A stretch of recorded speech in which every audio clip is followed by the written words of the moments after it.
El govern ha de presentar demà a la ministra d'Economia, Elena Salgado, el pla de sanejament econòmic de l'administració.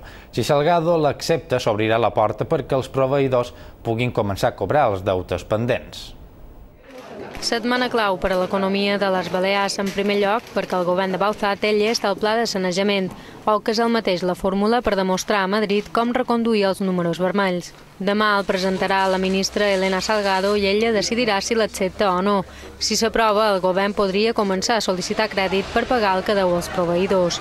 Dimecres, una nova cita important. Es reuneix la Comissió de Política Fiscal i Financera. La ministra vol presentar una norma d'endeutament, però tal com està el mapa polític, possiblement no aconsegueixi el suport de les autonomies governades pel PP. El conseller d'Economia, Josep Ignasi Aguiló, aprofitarà aquesta reunió per demanar-li que pagui urgentment els 240 milions d'euros del Fons de Competitivitat. Dins l'amarga situació econòmica, Balears ha rebut un alè del govern central que li ha donat permís per endeutar-se fins a 178 milions d'euros més.